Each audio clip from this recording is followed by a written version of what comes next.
안녕하십니까, 이재필입니다. 자, 시장이 굉장히 좀 만만치가 않은 그런 상황이죠.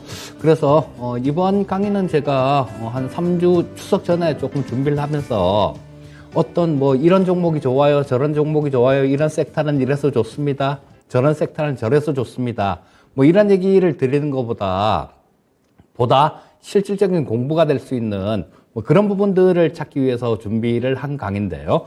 뭐 시장이 또 되게 좋을 때 같으면, 그쵸, 이 작게 막 수익이 나는 부분들, 이런 부분들, 차근차근 쌓아가는 부분들, 이런 부분들에 대해서 그만큼 좀 중요도랄까? 이런 걸 못 느낄 텐데, 글쎄 뭐, 좀 시점에 딱 맞는 그런 강의가 아닌가 싶어요. 자, 오늘은 상강제죠. 복리효과에 대해서 좀 말씀을 드릴 겁니다. 그리고 시간을 내 편으로 만들어야 하는데, 뭐, 이런 부분에서도 좀 말씀을 드리고요. 물론 뭐, 시장에 대해서 그냥 아무 얘기 없이 그렇게 넘어가면 안 되겠죠. 자, 시장에 대해서도, 조금 앞부분에 좀 말씀을 드리고, 좀 이따가, 복리효과 이런 부분에 대해서 좀 말씀을 드리겠습니다. 자, 우리 시청자님들 지금 뭐 주린이 분들도 그렇고요. 상당하게 지금 뼈저리게 아마 느끼고 계실 걸로 생각이 됩니다. 자, 이게 수익이 나는 것보다 손실이 안 나는 거, 깨지지 않는 거, 그리고 깨지더라도 그 피해를 최소한으로 하는 거, 이 부분이 얼마나 중요한지 뭐 현재 시장에서는 아마 피부로 굉장히 절감을 하고 계실 텐데요. 자, 이런 기억들 우리 시청자님들께서 그냥 이번에 또 이것도 분명히 넘어갑니다. 하지만 이번에 그냥 이렇게 겪고 그냥 넘어가 버리면 남는 게 없죠. 돈은 잃었습니다. 자, 이 교훈을 내 경험으로 완전히 내 거로라도 만드셔야 됩니다. 자, 그런 부분들, 그런 것들이 하나하나 이렇게 쌓이면서 우리 시청자님들의 재산이 되고 실력이 되는 거니까요. 자, 오늘 제가 말씀드리는 부분들도 똑같이 마찬가지다, 이렇게 보시면 되겠습니다. 자, 시장에 대해서 좀 말씀을 드릴 텐데, 오늘 아침에 시장이 굉장히 좀 강하게 그렇게 올라왔죠. 자, 뭐 영국 쪽에서 좋은 얘기라고 해야 될지 모르겠는데요. 뭐 좀 시장에 플러스가 되는 그런 얘기가 나왔죠. 자, 지난주까지만 하더라도 영국은 이 채권을 매입이 아니라 채권을 매각을 한다 그랬었죠. 자, 그래서 시중에 있는 그 돈을, 자금을 이렇게 거두는 그런 정책이었는데, 자, 어제 갑자기 채권에 대해서 10년물 국채에 대해서 무제한 매입한다라는 그런 얘기를 했어요. 근데 요게 뭐 앞으로 기간 상관없이 계속 한다라는 얘기는 아니고요. 10월 말까지 매입을 한다라고 얘기를 했는데, 물론 그 전에 계획했던 뭐 QT 같은 경우는 이 10월 말 이후에는 또 시행을 한다라고 얘기를 합니다. 그런데 요게 내용이 이런 부분들 때문에 나스닥이 뭐 한 2%대 오르고 굉장히 좋은 글로벌 증시들이 굉장히 좋은 모습이 나왔고요. 또 우리 달러 인덱스, 달러 가격도 좀 떨어지고, 유로화는 신나게 두 번째 있는 거, 요게 첫 번째 있는 게 달러화고 두 번째 있는 게 유로화죠. 자, 그래서 이 유로화를 비롯한 뭐 다른 통화들, 달러를 제외한 다른 통화들은 다 약세였었죠. 다들 이렇게 좀 머리를 드는 그런 모습이 나왔습니다. 그러면서 우리나라 시장도 오늘 아침엔 조금 이렇게 반등이 나왔는데요. 자, 이게 이유가 조금 궁금하죠. 뭐 갑자기 영국에서 왜 엊그저께까지만 하더라도 긴축을 하고 그런다고 얘기를 해놓고 갑자기 바꿨냐. 자, 뭐 외신들 쪽에 보면 그런 뉴스들이 좀 있었습니다. 자, 이게 영국의 그 연기금하고 보험사들, 이런 쪽들, 금융기관들이요, 이쪽에서 그 채권을 갖고 그거를 담보로 해갖고 거래를 하는데, 뭐 다른 것들, 상품들 거래를 할 수가 있죠. 그래서 이 담보 가치가, 이게 금리가 막 올라가니까 채권 가격은 그만큼 이렇게 많이 떨어진 거죠. 채권 가격이 급락을 하다 보니까 이쪽에서 마진콜이 들어왔다 그래요. 마진콜 압박이 들어오니까 이 영국 쪽에서 그냥 냅두면, 야, 이건 뭐 연기금이나 뭐 보험사들이나 이게 담보 부족, 마진콜이라는 게 우리 파생시장에서 쓰는 용어인데요. 자, 담보가 부족하다는 얘기입니다. 자, 뭐 주식으로 따지면 신용담보 부족, 뭐 이런 거하고 비슷한 개념이다, 이렇게 보셔도 될 거예요. 자, 그렇게 들어오니까 가만 냅두면 여기서 또 반대 매매가 나가버리면요. 자, 그게 또 가격을 떨어뜨리면서 채권이 매도가 나가니까 그게 또 가격을 떨어뜨리면서 금리를 또 올리겠죠. 자, 이런 악순환이 계속 될 것 같고 그러면 감당이 안 될 것 같으니까 그래서 영국 정부가 부랴부랴 나서서 이 국채를 채권을 거의 무제한이라고 봐야죠. 계속 산다라고 그렇게 얘기를 했으니까 물론 10월 말까지입니다.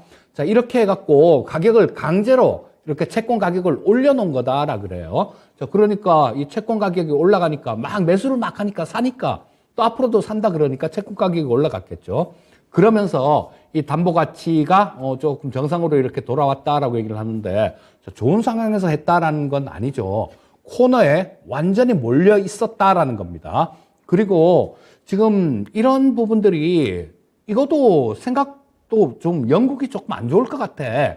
이 정도는 어느 정도 사람들이 다들 인식을 하고 있었지만 이런 부분들이 뭐 이렇게 빨리 급격하게 이렇게 위협으로 다가올지는 몰랐죠. 그리고 영국뿐만 아니라 지금 뭐 달러가 강세가 이렇게 됨으로 인해서 상당히 좀 어려워지는 그런 국가들이 굉장히 많습니다. 자, 그래서 이 달러를 발행할 수 있는 미국을 제외한 다른 나라들 같은 경우는 뭐 다들 조금 힘이 드는 그런 시기다라고 보시면 돼요. 자, 그래서 어제 시장에서는 영국이 구원투수로 작동을 했지만요. 이게 지속 가능하지는 않다라는 생각입니다. 그리고 그런 심리도 시장에 좀 있었죠. 야, 이거 영국도 지들 급하니까 또 국채, 채권 사네?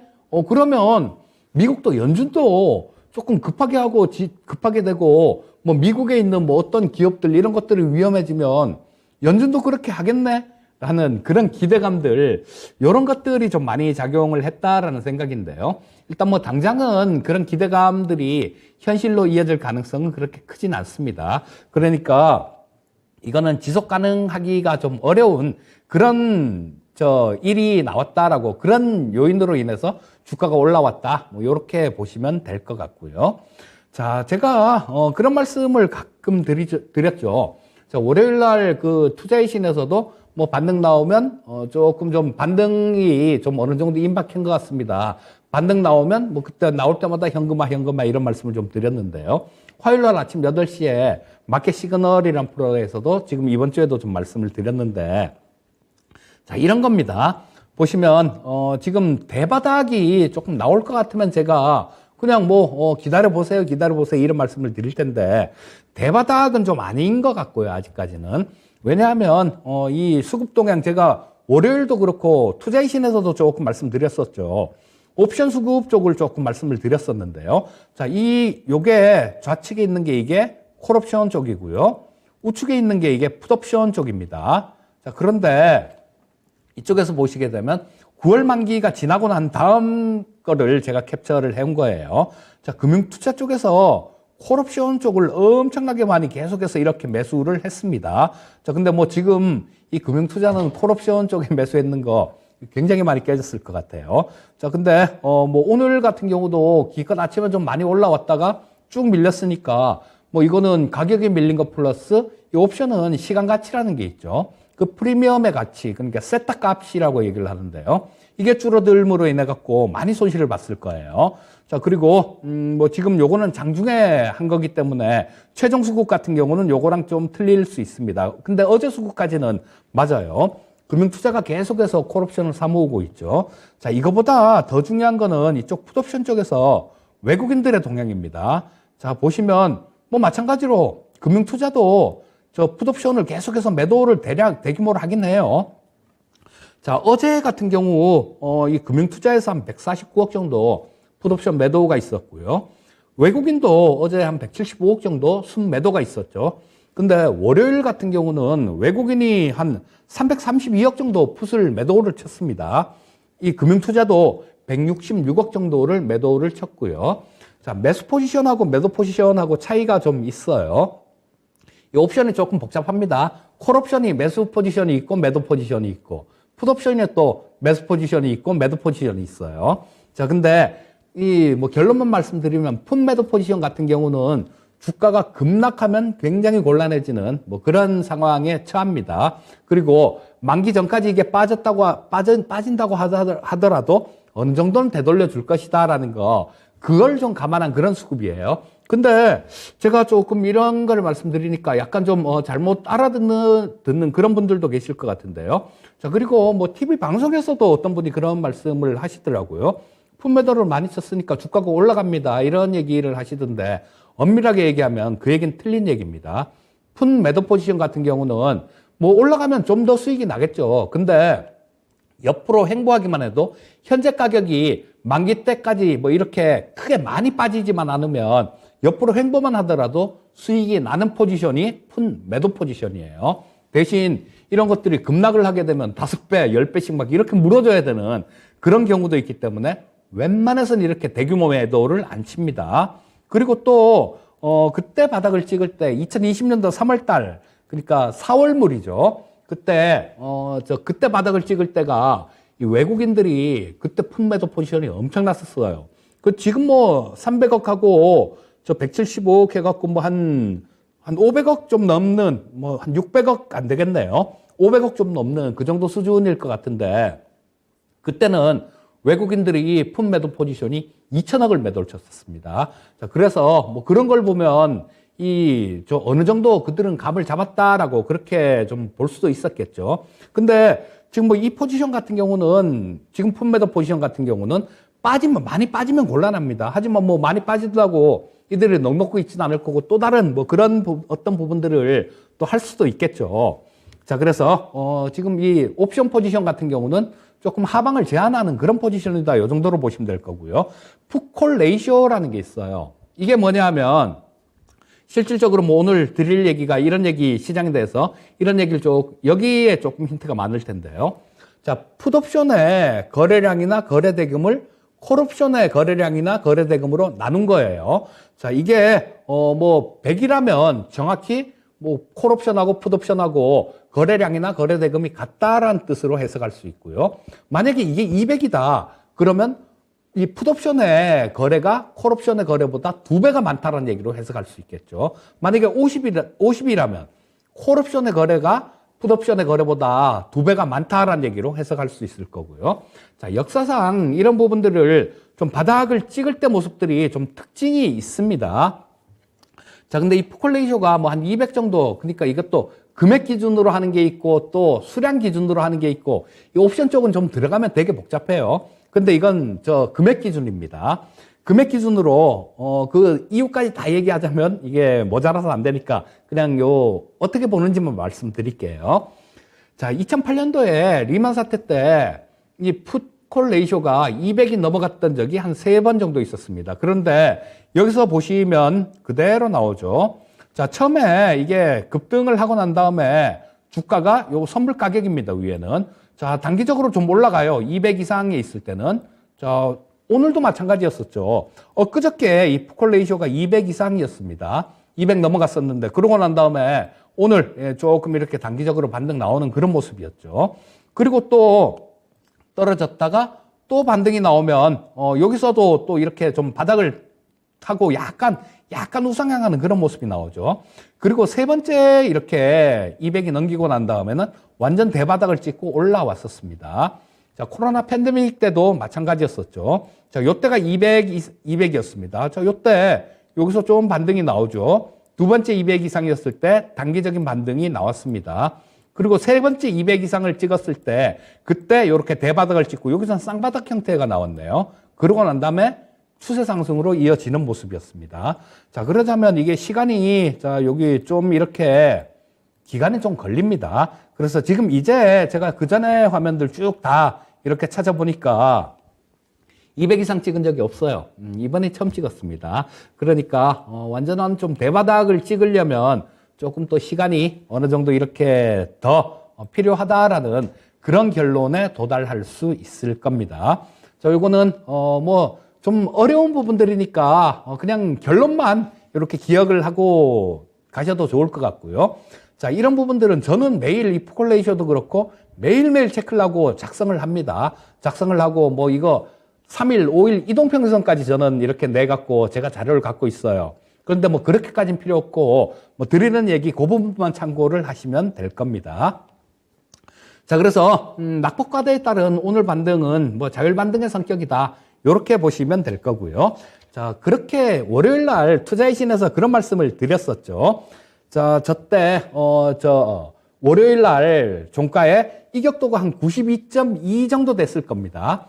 92.2 정도가 됐고, 그래서 요거는 뭐 한두 번 정도 좀 더 이렇게 빠지면 반등 나올 자리, 자율 반등 나올 자리 뭐 그 정도 되고, 그다음 투자 심리선은 또 과매도권에 들어갔고 RSI 역시 과매도권에 들어갔습니다라는 그런 말씀을 드렸는데요. 어제 28일 날 어제 종가가 60일 이격도가 90.25를 찍었습니다. 그래서 거의 뭐 전에는 88 정도에서 반등이 나왔었어요. 7월 초부터 우리 조금 강한 반등 나온 적이 있었지 않습니까? 근데 거기에는 미치지 못하는 그런 모습이었어요. 자, 그리고 뭐 그렇기 때문에 이런 부분들은 좀 추세가 이렇게 돌아선다라는 뭐 그런 부분들이라기보다 좀 어느 정도 낙폭과대에 따른 자율 반등이 나오고 있다. 요 정도로 보시면 될 거고요. 굉장히 큰 위기가 왔을 때는 리만 사태 때도 그랬고요. 그 다음에 코로나 팬데믹 때도 그랬습니다. 이 60일 이격도가 70 아래에서 반등이 나왔어요. 거기가 완전히 대바닥이었습니다. 자, 지금은 뭐 그 정도까지는 가지 말았으면 좋겠습니다, 제발. 만약에 그 정도까지 가면 정말로 여기저기서 곡소리가 엄청나게 많이 나올 겁니다.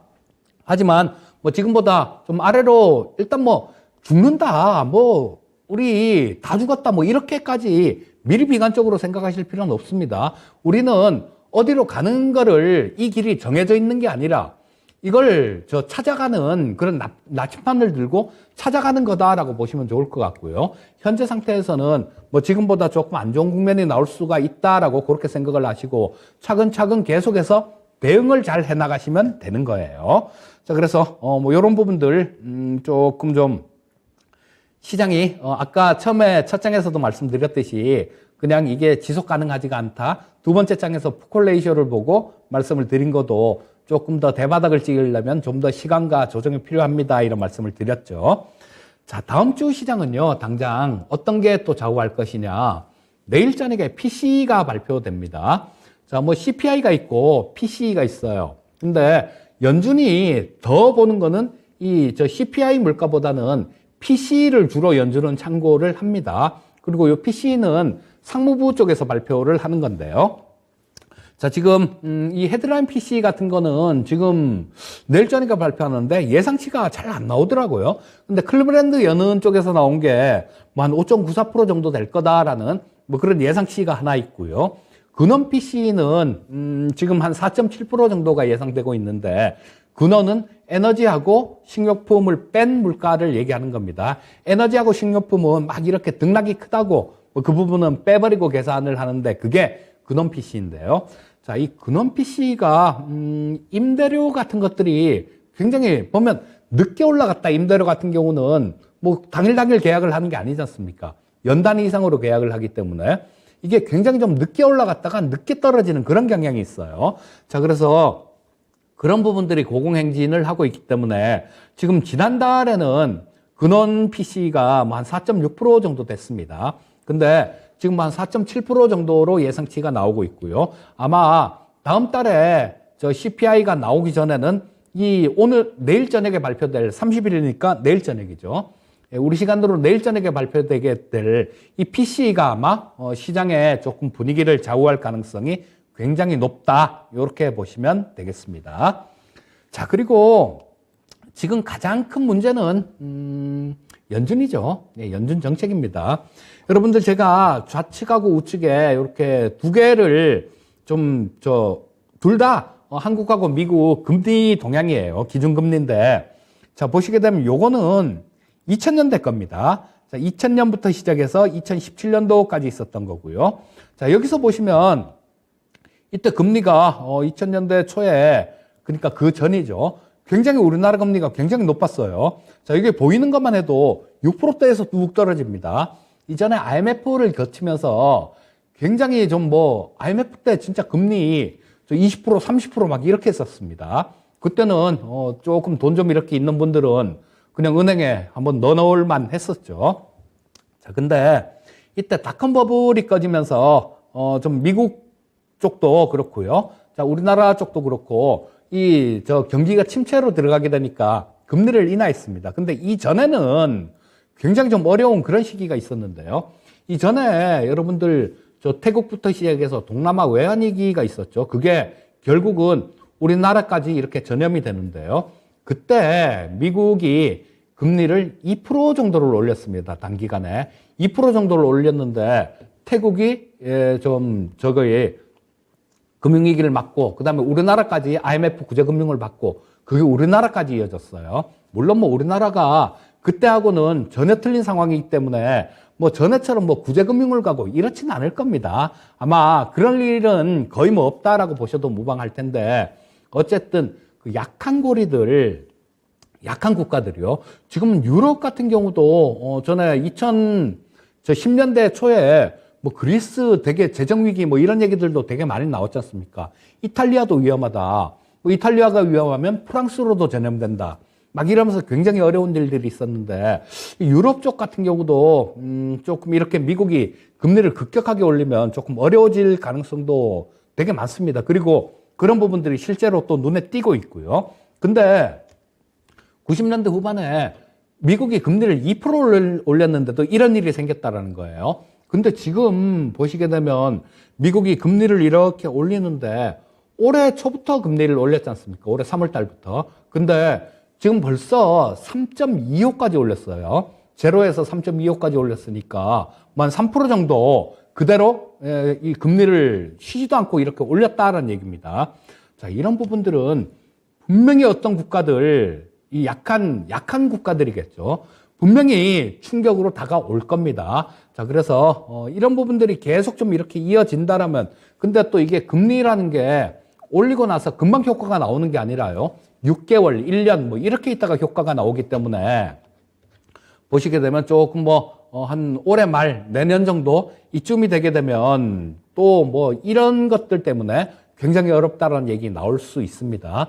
이런 정황들을 봐도 그쵸? 지금이 바닥은 아니다라는 섣불리 바닥을 예측해서는 안 된다라는 뭐 그런 생각을 하게 되는 거죠. 자, 그래서 이 금리 쪽도 마찬가지 그런 걸 가리키고 있습니다. 자, 그 다음에 요건 제가 정리한 거예요. 제가 정리한 건데 우리 시청자님들 뭐 전액 프로 투자의 신이나 이런 거 주로 보시는 분들 같은 경우는 많이 보신 분들 같은 경우는 몇 번 보셨을 거예요. 제가 이 화면을 갖고 몇 번 말씀을 드렸으니까. 자, 지금 바뀐 게 요게 좀 바뀌었죠. 지난번에 보여드렸을 때하고. 그때는 31점 몇 프로 정도였습니다. 자, 주가가 고점에서 저점에 빠진 거. 근데 어제 기준으로 보면요. 작년도 고점에서 지금 저점이 한 35% 정도 하락한 모습입니다. 근데 요게, 제가 금융위기, 그러니까 경기 침체가 있을 때, 그때 미국 주가하고 뭐 중간에 이 금리 역전 요것도 정리를 다 해놨는데요. 자, 이거는 금리 역전이 경기 침체 전에 나오는 경우가 많으니까 뭐 이 부분에 대해서 좀 말씀드리면서 올해 초에는 또 그런 얘기들을 말씀을 드린 적이 있었죠.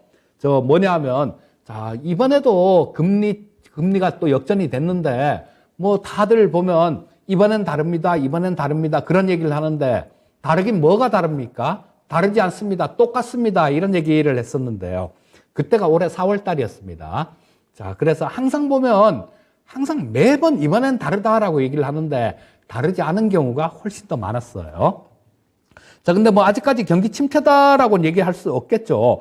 엠버라는데 전미경제연구소에서 아직까지 침체예요라고 얘기를 안 했으니까요. 자, 근데 뭐 침체로 간다라고 보는 게 맞을 것 같습니다.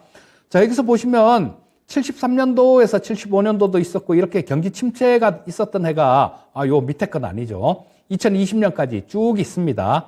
근데 요 결론만 보게 되면요. 지금 우리가 여기서 지금 중요하게 생각해야 될 건 주가가 지금보다 더 빠질 것이냐, 빠진다라면 대략 얼마 정도 더 빠질까, 뭐 이런 부분들을 생각을 해야 되는 거니까 제일 끝에 부분만 보도록 하겠습니다. 그리고 전체적으로는 나중에 기회가 되면 제가 한번 차분하게 설명을 드릴게요.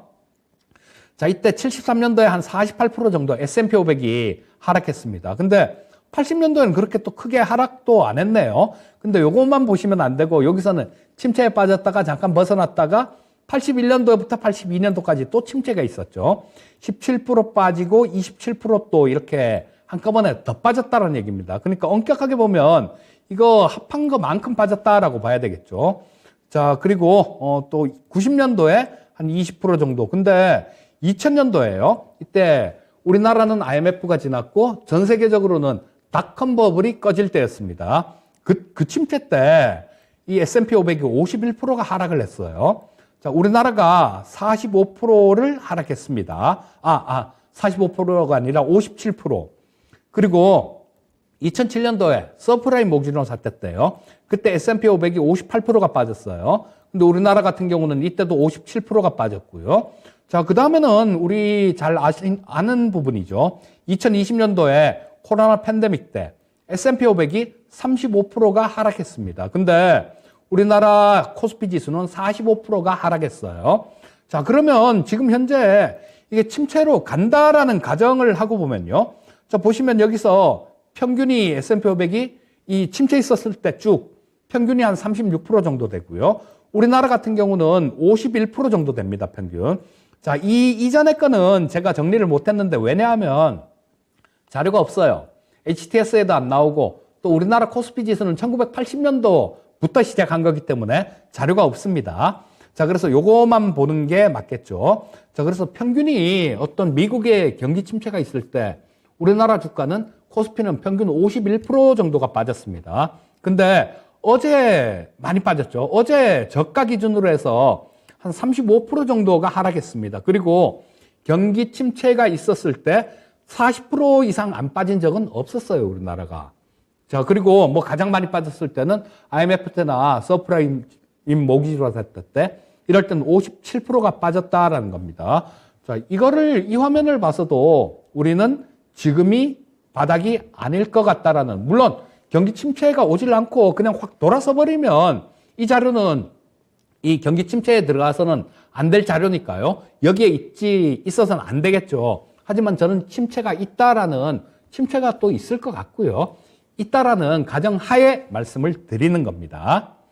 자, 일단 뭐 이 부분을 봐서도 조금 어렵죠. 또 이때도 마찬가지입니다. 그러면 지금보다 덜할 때, 자, 주변 상황이 조금 나을 때, 저 IMF 때 지나고 난 다음에 그 닷컴 버블 꺼질 때, 그때가 그 위기 극복하면서 3년차 때요. 56.52%가 하락했습니다. 자, 요거는, 그때예요. 뭐, 마찬가지 이때 고점 저점이 2년차 때 고점이 3년차 때 저점하고 아까 봤던 그거랑 똑같습니다. 56.52%인데 이때는 실질적으로 연준이 나서서 금리 인상을 막 하고 그걸로 인해서 경기 침체가 왔던 겁니다. 자, 닷컴 버블 꺼질 때 그랬었어요. 자, 근데 리만 사태 때는 그런 부분들이 없었죠. 리만 사태 때는 그런 부분들이 없었고, 자, 그러면 여기서 그 전에 화면을 좀 보시게 되면, 자, 여기선 금리 인상이 없었다는 걸 알 수 있죠. 쭉 이렇게 미국 금리가 이렇게 일자로 이렇게 있었습니다. 이게 닷컴 버블 끝나고 했으니까, 리만 사태 끝나고 했으니까요. 지금 지금하고는 비교 대상이 안 될 겁니다. 이때는 연준이 금리를 올리지 않았기 때문에 뭐 경기 침체에 대한 우려감들 이런 부분들도 없었어요. 물가도 안정됐었기 때문에 이때하고 비교할 수는 없는데 이때도 하다못해 이때도 26.32%가 빠졌습니다. 자, 그러면 지금 35.11%가 하락한 게 이걸 바닥으로 볼 수 있겠느냐. 자, 우리 시청자님들이 직접 판단을 해보셔도 지금 몇 가지 자료를 제가 직접 정리한 자료도 있고요. 있는 자료들, 그래프들 나온 거, 이런 부분들도 같이 보면서 말씀을 드렸는데, 자, 이제는 우리 시청자님들께서도 이 영상을 보신 분들이라면 어느 정도, 좀 시장 방향에 대해서는, 뭐 조금 좀 그렇구나라는 걸 아실 수 있을 겁니다. 자, 시장에 대해서는 한 이 정도 좀 오늘 조금 자세하게 좀 말씀을 드렸죠. 아무래도 이 복리효과 관련되는 말씀을 드리려고 해도 이런 부분들이 가장 기본이 되기 때문에 조금 길게 말씀을 드렸습니다. 자, 그러면 이제는 본격적인 복리효과에 대해서 공부를 해 보도록 하겠습니다. 자, 복리효과라는 게 예전에는 참 좋은 시절이 있었죠. 우리나라도. 제가 어렸을 때, 그때 되게 좋은 시절이셨던 것 같은데, 그러니까 우리 부모님 세대들, 우리도 뭐 조금 고금리 혜택을 좀 받긴 받았죠. 근데 우리 부모님 세대 같은 경우는 뭐 이자가 은행에다가 정기예금 넣어놓으면 10%씩 주고 막 그랬었어요. 뭐 1억 넣어놓으면 1년에 한 1,000만 원씩 나오니까 뭐 쓸만했죠. 자, 근데 여기 보시면 이게 이제는 녹록치가 않습니다. 지금 금리 그렇게 많이 올렸다라고 얘기를 하는데도 기준금리가 미국이 3.25잖아요. 우리나라 2.25입니다. 자, 그래서 이런 부분들이 금리가 올라간다라면 예전처럼 10% 이렇게 올라갈 수 있을까요? 야, 10%까지 올려야 되는 상황이 되게 되면 정말로 힘들 겁니다. 정말로 힘들 건데 그런 상황이 올 것 같진 않아요. 자, 여기 보시면 복리라는 게 이것 때문에 좋은 거예요. 시간이 내 편이라는 거. 자, 달리는 그냥 이렇게 쭉 그냥 이렇게 일직선으로 이렇게 올라가는데 복리란 건 어느 정도 시점부터는 급격하게 이렇게 차이가 나게 됩니다. 자, 이게 복리 효과라는 거예요. 그래서 계속 쌓여간다라는 거, 이 부분이 이렇게 무섭다라는 겁니다. 자, 근데 여기에 누가 친절하게 인터넷에 보니까, 그림 보니까 계산해 놓은 게 있더라고요. 자, 복리 투자, 30년 투자 예를 이렇게 들으면 10% 금리일 때는 1644%가 나와요. 30년을 연 10%죠. 연 10% 이렇게 복리로 해서 30년 동안 계산을 해보면 1644%인데 2%로, 지금은 뭐 2%는 더 되겠네요. 2%로 계산했을 때 얼마 전까지, 작년까지만 해도 2%밖에 안 됐지 않습니까? 자, 그러면 지금 2%로 계산을 했을 때는 아이고야, 이게 81%밖에 안 된다나요? 자, 그러면 달리로 계산해도 60%니까 30년이면 2%씩 하면 60%지 않습니까? 거의 차이가 없죠. 거의 차이가 없어서 이제는 이 금리 상품 때문에 뭐 은행 예금이나 뭐 이런 걸로 복리 효과를 누리기는 조금 어렵다라는 뭐 그런 부분들이 있어서 제가 좀 요건 캡처해 왔는데요. 그렇기 때문에 어떤 방법을 찾아야 됩니다. 방법을 찾아야 되는데, 자, 그 방법은 여러 가지가 좀 있을 수 있어요. 자, 하지만 뭐 그 부분 조금 이따 살펴보기로 하고요. 제가 계산한 이 복리 금액이 어떻게 되는지 그 부분에 대해서 좀 살펴볼게요, 또. 자, 보시면 1억입니다. 제 1강 때 이거 잠깐 보여드리면서 한 2, 3주 있다가 조금 더 자세히 말씀드리겠습니다. 이런 얘기를 해드렸는데요. 자, 이런 부분이에요. 자, 이게 3%로 월 복리, 그러니까 우리 주식 투자를 하면 3% 정도는 생각하지 않습니까? 그리고 시장이 괜찮을 때면 이 3%는 우습게 낼 수 있는 그런 숫자이기도 하고요. 자, 그런데 지금 같은 경우는 어림도 없죠. 그래서 이런 것 때문에 안 되는 거예요. 이런 것 때문에 어려운데, 자, 3% 복리로 계산을 해보면요. 자, 요게 1년차 때 1억으로 시작을 합니다. 자, 1년 딱 지나니까 요 금액이 나오죠. 1억 3,842만 3천 원 정도가 나옵니다. 자, 그 짜리 버리고요. 자, 그런데 요게 5년 차가 되니까 요렇게 계속 복리로 이 수익이 났을 때 얘기예요. 자, 5억 7천 정도가 되고, 그 다음에 10년 차가 됐을 때는 33억 6,900 정도가 됩니다. 자, 3%, 뭐 조금 좀 우리가 주식시장에서 그렇게 대수롭지 않게 생각했던 그 수익만 계속해서 뭐 5%도 우습게 봐요. 보면 제가 강연회를 할 때, 오프라인 강연회를 할 때 그런 얘기를 듣고 속으로 조금 답답한 그런 생각이 좀 들었었는데, 그렇게 물어보시는 분들이 많습니다. 뭐 계속해서 꾸준하게 수익을 내려면 뭐 전문가님 뭐 한 5% 정도는 시장 상관없이 수익을 낼 수 있지 않습니까? 이렇게 말씀을 하시는 분들이 꽤 계시는데요. 조금 속으로 답답했습니다. 글쎄, 저는 5%는 조금 어렵다라는 생각인데 3% 정도는 어느 정도 달성 가능하다라는 생각이에요. 자, 그래서 3%란 걸 계산을 해봤고요. 자, 10년이 지나면 이게 33억 정도가 됩니다. 자, 근데 확률 50%였을 때, 자, 우리 뭐 한 번 먹고 한 번 깨지고 한 번 먹고 한 번 깨지고 거의 이러지 않습니까? 뭐 확률로 따지고 보면. 자, 근데 월 3%로 계산했을 때 확률 50%일 때는 어떻게 될까요? 자, 1년 차 때 1억으로 시작합니다. 자, 그래서 뭐 좀 벌었다가 깨졌다, 벌었다 깨졌다가 한 달 한 달씩 요렇게 되는데 10년 차 때 가면요. 9,760만 원밖에 안 됩니다. 자, 여러분들 이게 이 수익과 손실이 대칭이 아니라서 그래요. 예를 들어 1억 갖고 내가 10%를 벌었어요. 거기다 그러면 1억 천입니다.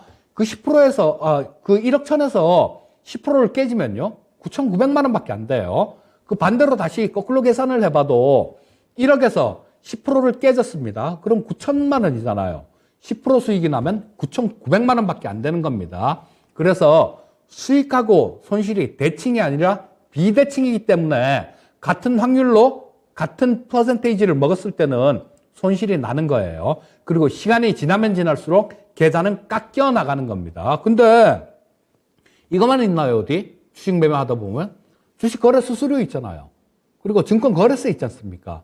이런 부분들 계산을 해보면 지금 이거보다도 훨씬 더 빠른 속도로 계산은 깎여 나갈 수밖에 없습니다. 그러니까 어떤 좀 특별한 방법을 좀 찾는 수밖에 없어요. 자, 그럼 다음 장을 보면서 한 번 더 말씀을 드리면, 자, 이렇게 되죠. 자, 월 4%. 그러면 3%는 너무 작아요. 월 4%를 계산을 해서 두 번 먹고 한 번 깨지는 걸로. 자, 이 정도면 두 번 먹고 한 번 깨지면 굉장히 훌륭한 투자자라고 볼 수 있겠죠. 근데 수익도 월 3%가 아니라 월 4%로 계산을 했습니다. 자, 1억으로 좀 이렇게 처음에 시작을 했고요. 자, 그럼 1년 뒤에는 1억 2천 정도 되는데 10년 뒤가 돼봤자 4억 6천9백밖에 안 됩니다. 우리 저 3%씩 월 복리로 계산했을 때 10%가 저 10년 지났을 때 33억이었어요. 근데 4억 6천9백밖에 안 됩니다. 요거 3%로 계산을 해보면요. 3억밖에 안 돼요. 자, 그래서 이거 4억 6천9백 정도가 되고, 그러면 5%씩 5% 벌고 5% 깨지고 이렇게 했을 때 10년 지나면 어떻게 되느냐. 1억이 9천만 원밖에 안 됩니다. 자, 이게 뭐 그렇게 얘기하시는 분들 계시죠. 나는 먹을 땐 또 크게 먹는데 깨질 때 또 너무 크게 깨져서 그게 좀 그래 라고 얘기를 하시는데요. 이거 작게 먹고 작게 깨지는 것보다 크게 먹고 크게 깨지는 게 훨씬 더 주식을 못하는 겁니다. 이어서 결론이 그렇게 나오잖아요. 아까 전장에서는 9,700이었는데 지금 9천만 원밖에 안 되니까요. 훨씬 더 못하는 겁니다. 그러니까 이게 변동성을 줄여야 돼요. 그리고 깨질 때 덜 깨져야지 그게 바로 살아남는 길이다라는 겁니다. 자, 그러면 지금 이 시간을 내 편으로 만드는 복리라는 게 시간을 내 편으로 만드는 그런 부분이지 않습니까? 이런 걸 찾으셔야 돼요.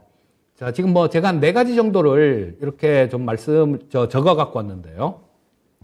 주식시장에서 시장 무관하게 좀 수익을 낼 수 있는 그런 방법을 찾으셔야 됩니다. 그리고 또 시장이 내 편일 때 그럴 때만 투자를 하시면 돼요. 자, 작년 같은 때, 그러니까 올해 이걸 뭐 그냥 제일 고점에서 잡아낼 수는 없겠지만요. 자, 뭐 작년 같은 경우도 저도 작년 말 그리고 작년 하반기 정도에서 저도 그런 말씀을 많이 좀 드렸지 않습니까? 내년에 위기 극복 3년 차입니다. 그리고 올해도 그런 말씀 드렸고요. 시장 별로 안 좋을 거예요 라는 그런 말씀을 드렸는데, 자, 요런 거는 기술적 분석으로도 간단하게 좀 알아낼 수 있는 그런 방법이 있을 테니까 최소한 이 시장이 내 편일 때 그럴 때만 투자를 한다라고 생각을 하시면 될 거고요. 실제로 저렇게 하는 사람들이 있습니다. 그리고 긴 호흡으로 뭐 그냥 시장에는 계속 이렇게 참여를 하고 계시되 긴 호흡으로 이 시대의 변화에 맞는 종목들 이런 것들을 찾아서 장기로 길게 들고 가는 전략이 있을 거예요. 자, 그리고 또 어떤 종목이든 이 좀 꾸준히 계속해서 사 모을 수 있는 종목들 이런 거를 찾아서 시장이 올라가도 사고 떨어져도 사고 계속해서 사 모으는 그런 전략이 있을 수 있을 겁니다. 자, 저런 것들이 바로 시장을 내 편으로 만드는 그런 방법이에요. 자, 그러면 시장하고 무관하게 수익을 낼 수 있는 방법은 어떤 게 있을까요? 자, 뭐 은행 정기예금 같은 거 있죠. 뭐 저 주식시장하고 뭐 국가하고 상관없잖아요. 은행이 망하지만 않으면 이런 것들은 예금 이자가 나오니까요. 그리고 국공채 같은 그런 무위험 자산들 이런 것들에 투자하는 방법이 시장과 무관하게 수익을 낼 수 있는 방법이죠. 근데 이 부분은 너무 적잖아요. 그렇죠? 주식 투자를 시작하신 분들이 굉장히 큰 돈을 노리고 큰 수익을 노리고 투자를 시작하신 분들도 계시지만요. 야, 은행 금리가 너무 없어. 그러니까 주식에서 그보다 좀 더 좋으면 좋겠어라는 그런 생각으로 투자를 하시는 분들도 굉장히 많이 계십니다. 그러니까 이런 부분들은 우리가 생각할 부분들은 아닌 거죠. 자, 그러면 어떤 게 있을까요? 주가가 빠질 때 수익이 날 수 있는 거는 지수 선물, 옵션, 뭐 주식 선물 같은 뭐 이런 파생 시장들 이런 것들이 있을 겁니다. 근데 저는 제가 2000년부터 2000년에 그 선물거래 상담사라는 거, 그때는 투자 상담사 일종이라고 얘기를 했습니다. 그거를 2000년에 땄는데요. 지금 뭐 22년 됐네요. 그 이후로 계속 이 파생 시장을 보고 있는 사람이에요. 자, 근데 이런 것들은 개인 투자자분들한테는 그렇게 권해드리고 싶지가 않습니다. 자, 이거는 무덤이라고 생각하셔야 되니까 또 레버리지가 너무 커요. 너무 크기 때문에 그것 때문에 죽는 겁니다. 자, 그런데 뭐 이런 부분들이 일단 방법론으로 말씀드리는 거니까 이런 게 있을 수 있을 겁니다. 지수 선물 옵션, 뭐 그다음 주식 선물 뭐 이런 것들. 그다음에 ETF 요게 예전에는 없었는데요. 요게 나오면서 우리 개인 투자자들 같은 경우도 좀 어떻게 해볼 수 있는 그런 방법이 생긴 거죠. 자, 뭐 지수 ETF, 인버스도 있고 그냥 ETF도 있지 않습니까? 한 배짜리도 있고 두 배짜리도 있습니다. 자, 뭐 두 배짜리를 레버리지라고 얘기를 하고 그 다음에 1% 빠지면 2% 수익 나는 거 요걸 곧버스라고 얘기를 하는데요. 자, 저는 그런 것 같아요. 이 파생시장 레버리지가 워낙 큰 거를 너무 오랜 시간을 봐서 그런지 레버리지나 곧버스 이런 거 무섭다라고 얘기를 하시는 분들도 많은데요. 저는 그렇게 이 정도는 해도 된다라는 생각이에요. 이 정도는 해도 된다라는 생각이고 실제로 예전에 굉장히 좀 이렇게 많은 성과를 내드리기도 했었습니다. 강연 방송할 때도 곧버스 같은 것들 이런 것들 추천을 해드렸던 뭐 그런 경우도 있고 결과가 굉장히 좋았었죠. 자, 이런 부분들도 있고요. 또 해외 선물 쪽도 있죠. 뭐 해외 선물 ETF도 있고 뭐 상품, 채권 이런 부분들도 있을 수 있습니다. 자, 그리고 또 이런 거, 뭐 이런 부분들 외에 그다음에 요거는 시장하고 상관없이 계속해서 수익을 낼 수 있는 추구해서 계속 만들어갈 수 있는 그런 부분들인 거고요. 자, 이런 부분들 아까 말씀드렸듯이 시장이 내 편일 때만 투자해라 이런 건데요. 자, 보시면 여기죠. 그 방법을 지금 간략하게 좀 말씀을 드리고 있는 겁니다. 자, 추세가 우상향인 추세, 이 추세에서만 매매를 하시면 돼요. 이 추세에서만 주식을 하시면 됩니다. 그리고 이때 시장이 이렇게 좋을 때는 웬만하면 지수보다는 훨씬 더 벌어요. 근데 뭐 나는 진짜 종목 고르는 소질이 진짜 없어. 뭐 이런 생각이 드시면 아까 말씀드렸던 ETF 같은 것들 이런 것들을 이용을 하셔도 되고요. 자, 여기서 그렇게 하시면 되죠. 우상향일 때, 자, 여기서 지금 62평선이 우상향으로 이렇게 돌아 나오는 그런 국면이 나오죠. 자, 그러면 우상향으로 돌아 나오는 거 확인하고, 위쪽으로 돌아 나왔구나. 확인하고 그때부터 주식하면 됩니다. 그리고 또 이렇게 우하향으로 떨어지는 거 이거 확인이 되면요. 자, 여기서 확인이 됐죠. 작년 말 정도에, 작년 하반기 정도에 62평선이 이렇게 꺾여 내려오는 게 확인이 됐습니다. 그럼 이때는 시장을 떠나는 거죠. 이때 들어왔다가 실제로 이렇게 하는 사람들이 있어요. 우리 형이 그렇게 합니다. 큰형이 이렇게 하는데요. 젊었을 때도 이 주식에 갖고 많이 날렸었어요, 큰형도. 근데 그때부터 막 완전히 뼈에 뭔가가 각인이 됐나 봐요. 그 형 같은 경우는. 그래서 주가가 되게 많이 빠졌다가 조금 돌아 나오면 그때 하려고 해요. 근데 뭐 얼마 전에는 되게 많이 빠졌다라고 생각을 했는지 주식을 샀다 그래요. 뭐 카카오뱅크를 샀다고 물렸는데 이게 어떻게 하면 좋겠냐 하길래 나 같으면 팔아 그랬더니 알았다 그러더니 뭐 그냥 손절을 쳤다 그러더라고요. 근데 이럴 때만 주식을 하시면 되는 거예요. 시장이 내 편일 때만. 그리고 거기서 조금 더 뭐 빠질 때도 조금 더 수익을 내야 되겠다 싶으면 이럴 때는 인버스나 곧버스 같은 것들 그런 것들을 한번 고려해 보면 되는 거죠. 자, 여기서 보시면 그런 겁니다. 자, 추세가 우상향일 때 전환이 됐을 때 사서 우하향으로 전환되면 62평선이에요. 다른 것도 보지 마시고 다른 거 다 모르겠다. 나는 정말로 시간도 없고 모르겠다 싶으면 그냥 60선 하나만 보셔도 된다라는 겁니다. 그리고 방향만 보셔도 된다라는 얘기예요. 지지, 저항, 뭐 이동평균선이 뭐 저 수렴했다가 확산했다가 여러 가지들이 있지만 그거 다 필요 없이 그냥 이거 하나만 봐도 우리 직장 생활을 하시거나 뭐 그러면서 얼마든지 편안하게 그렇게 투자를 할 수 있다라는 겁니다. 즉 시장이 내 편일 때만 투자를 한다라고 생각을 하시면 되는 거죠. 자, 그리고 다음 장에서는 이런 부분들이 있죠. 긴 호흡으로 시대의 변화에 맞는 투자. 지금 차트에 나온 게 네이버의 월봉입니다. 자, 근데 뭐 지금 현재는 위에서 뭐 한 40만 원대에서 반토막이 났죠. 반토막이 났는데 이거 보면 2002년도에 2001년도가 상장이 됐어요. 그때 제가 증권회사를 다닐 때였습니다. 그때 대리 때였는데 어떤 고객분이 태백 지점에 있을 텐데요. 그 동네 어른이세요. 고객분도 동네 어르신인데 그분이 교감 선생님 하시다가 정년퇴직하신 분인데 그분이 이렇게 와서 그러시더라고요. 뭐 이대리, 제필아. 야, 인터넷 주식 중에 제일 좋은 게 뭐야? 그러더라고요. 그때는 뭐 카카오도 다음이라는 이름으로 거래되고 있었고요. 뭐 또 여러 가지 종목들이 있었어요. 네이버입니다. 근데 그때는 요게 NHN이라는 이름이었어요. NHN인데요. 그러니까 알았어. 그때 3천만 원인가 있었어요. 계좌에. 야, 그거 다 사줘. 그러시더라고요. 근데 여기 그때 당시에 1,100원은 아니었습니다. 뭐 이게 무상증자하고 막 가격이 희석되다 보니까 그때 당시 가격이 1,100원으로 나오는데 마찬가지 뭐 희석이 됐다고 하더라도 주식 수가 늘었으니까 이 가격은 똑같은 거죠.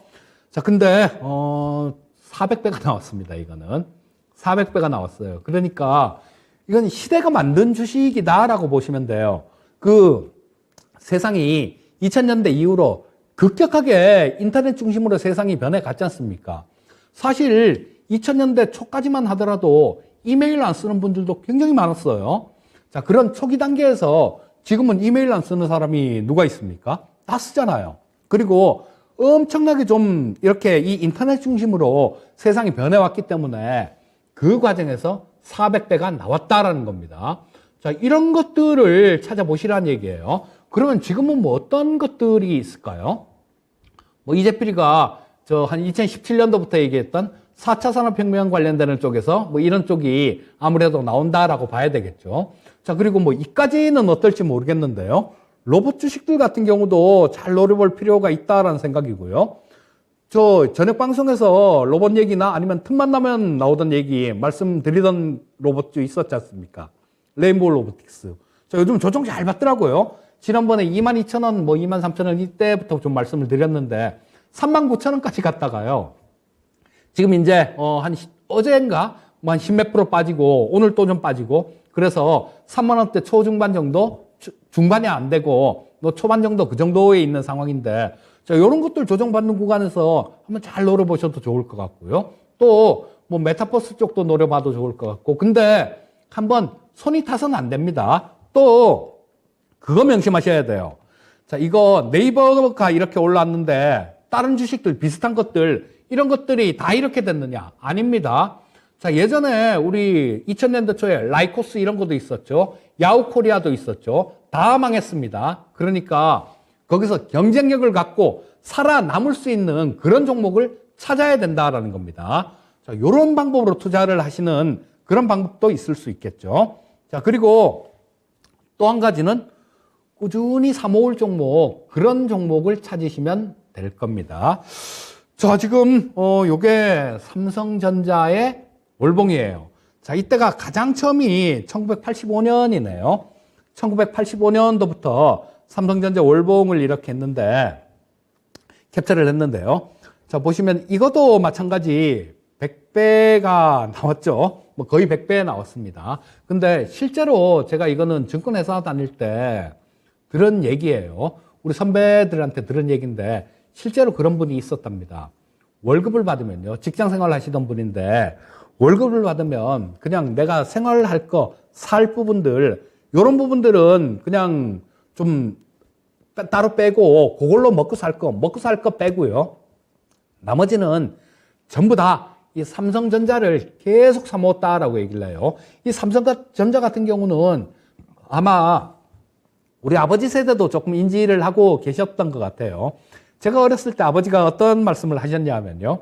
우리 집에 아들이 셋인데 그냥 그 아들 한 놈은 의사 만들고 한 놈은 판검사 만들고 한 놈은 저 과학자 만들어 갖고 저 잘 이렇게 키워야 되겠다. 그렇게 좀 말씀하시던 그런 게 기억이 나는데요. 웬걸 하나도 안 됐죠. 다 물 건너갔습니다. 근데 그렇게 삼성전자라는 회사를 또 그리고 삼성전자 같은데 취직하면 되게 좋은데 이런 말씀을 하셨어요.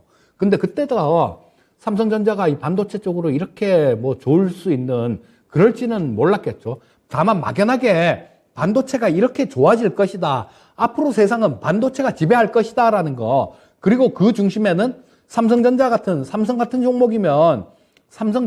종목이면 충분히 잘 해낼 수 있을 것이다라는 이런 확신이 있었던 거죠. 근데 불행히도 우리 아버님 같은 경우는 삼성전자를 사모으진 않았습니다.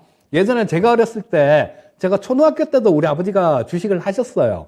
모는 종이에다가 막 저런 거 그리고 그렇게 하셨던 거 제가 옆에서 보고 이거 뭐냐고 막 그랬던 기억이 나거든요. 근데 그때도 깨인 사람들 같은 경우는 이 삼성전자를 사 모았던 겁니다. 저 뭐 아들 삼성전자 취직을 시키고 저 과학자 만들고 싶은 그 대신에 뭐 그런 부분들도 있었겠지만 그거하고 같이 이 주식을 같이 사 모았다라는 거예요. 자, 그래서 꾸준히 사 모을 주식들.